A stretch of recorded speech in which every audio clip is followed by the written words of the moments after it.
nuyuwaat naa la benn yoon soxna Aïssa Diop. fayat naa la beneen yoon ñaari yoon. tey de mooy. tey la 30 de. tey la 30 fanweeri fan fanweeri fan ak ci weeru juillet. weer bi moom fanweeri fan lay yem wala fanweer ak benn. fanweer ak benn la. fanweer ak benn ndaxte boo seetloo jeudi mooy 31. waaw vendredi nekk 1er août.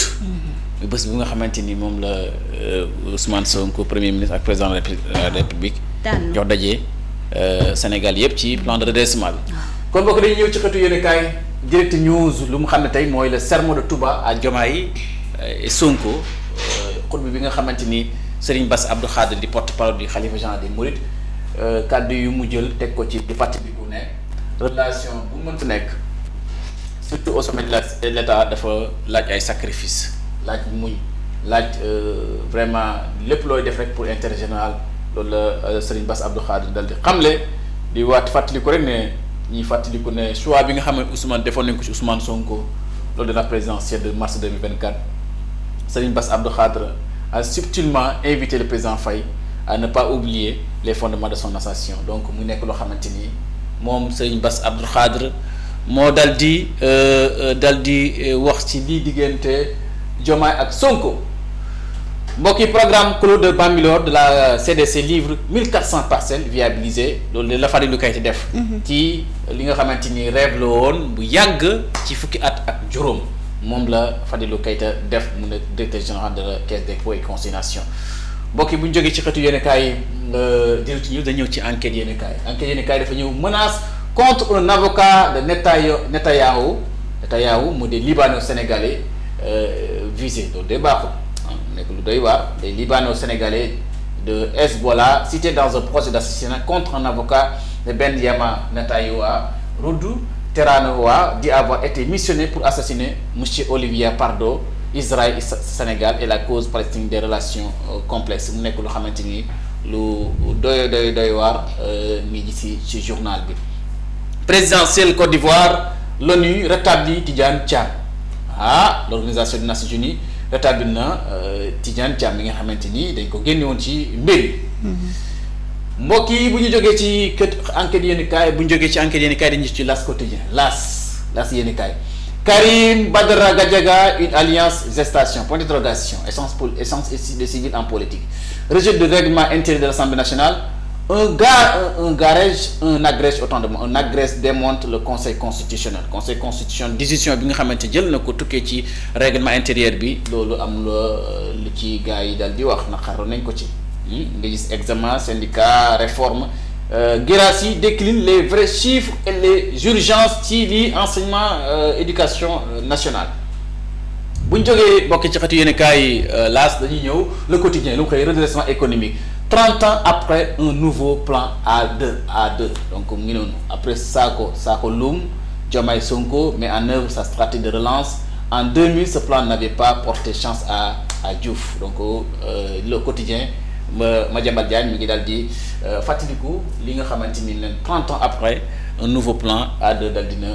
judd donc sur le cas Kocc je m'interroge ñu ngi Ouattara candidat en 4e mandat le devoir transcende la parole donnée donc tension à Soumbédioune 17 manifestants libérés 7 bons pour l'instruction donc mu nekk lu enquête bi le quotidien moom la dal di xëyee mbokk yi ñuy woyal ci beneen xeetu yéenekaay les échos yéenekaay lu mu ñëw tey surpopulation carcérale maanaam suñu prison yi dafa dal di bëri mbooloo le taux d'occupation des prisons était de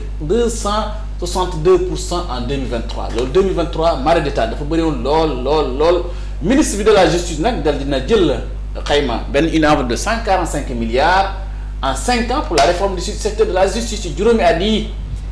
ministre de la justice prévoir na enveloppe bu 145 milliards mooy saafara bëriwaayu nitu prison ñi nekk ci prison bi seen bëriwaay seen jafe-jafe yi nekk yépp ba defee mën na ko dal di saafara ñëw ci élection du président de la fédération sénégalaise de football vers une entente Madi Augustin contre Abdoulaye Fall mën nañ jàpp ne Madi Touré ak Augustin Senghor mën nañ dal di benn say contre ki nga xamante ni mooy Abdoulaye Fall bi yaakaar ne mën na dal di gagner ligue boobu élection yi war a nekk le 2 août bi di ñëw ci kàttanu yàlla suñu borom la ligue pro emportée par le camp Madi Augustin moom moo gagné ligue pro bi Babacar Ndiaye moo dal di gagné te Madi Touré la bokk Abdoulaye Fall confiant nous contrôlons la quasi-totalité des ligues il y a eu entente depuis l'Angleterre pour désigner un candidat. Nous symbolisons le manko et avons l'ambition de la consolider. Donc mu nekk loo xamante ni ba tey ci biir fédération Sénégal de football ñu ngi ci campagne bi ci jeu bi. nan lañ def ba gagné li nga xamante rek moom mooy élection yi ñu dara jëm nii ci le samedi bii di ñëw. mbokk bi ñëwee ci indikaay Le Soleil différents frontaliers entre le Sénégal et la Gambie accordons pour le règlement du litige à la suite de controverses frontalières ayant opposé les populations de Kanouma Sénégal c'est de Diabattili Gambie le gouverneur de la région de Tambacounda Guèye Diouf et son homologue de Makati Gambie Ousmane Ba se sont rendus hier sur les lieux pour tenter de régler cette affaire donc mu nekk problème mu suuf diggante Sénégal ak Gambie xëccoo bi suuf moom yàgg na jur coow ci mim réew donc la lettre de politique sectorielle 2025-2029 dévoilée kooku ministre de la justice moo ko dal di xamle dal di ko génne. mbokk bi ñu jógee ci xëtu yéen kaay ñëw ci l'évidence yéen kaay lu wax résultat des examens réforme concours général perspective Guirassy di tout liñ nar a càmbar ci liñ nar a changé ci li nga xamante rek moom mooy njàng mi. Éducation ak la formation donc Guirassy ministre bi ñu dénk wàllu njàng mi mu ngi noonu dal dina ci wax ay réformes Babacar Ndiaye nouveau président de football professionnel loolu la xam ne léegi le soldat Abdoulaye Fall est-il scellé mbokk yi bu ñu jógee ci xëtu yéen kaay ñëwaat ci la libération yéen kaay lu mu ñëwee affaire des navires fantômes pour éviter la prison à ces deux dirigeants mu nekk lu yéeme nag libération moom la xëy tey le groupe Oma lâche une chèque de 1 milliard de francs CFA une transaction actée avec la douane après plusieurs retours de parquet donc mu nekk lu yéeme ji ngeen ko affaire Kocc Barma El Hadji Assane Demba dal dinañ ko envoyé en prison ginnaaw bu ñu exploitation des techniques des appareils Hadji Babacar Dioum prolongé à cause du volume de données donc loolu moom lañ dal di xamle mbokk yi bu ñu jógee ci libération yéen kaay dañu ñëw ci l'info yéen kaay dañu ñëw ci examen wax naa ko fi léegi examen réforme dialogue ministre de l'éducation nationale lu bëgg mooy def ci ay réformes yu le plus rapidement possible ñëw quand l'élégance d'hier inspire aujourd'hui donc rétro célébration des années 60 ñëwaat tuuti ci culture le style de vintage qui ne prend pas une ride d'existence font toujours sensation ñëw la feuille de route Ousmane Diagne pour la justice grave accident à Castor lii maa la détaan doy na waar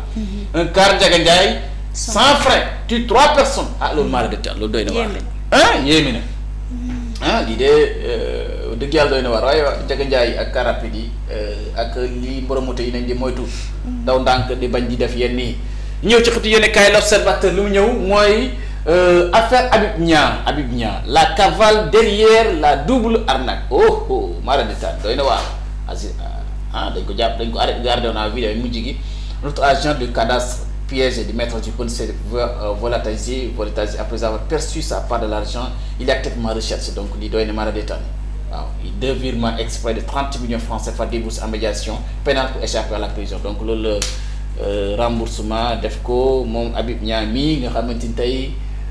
moom la l'observateur tal def à la une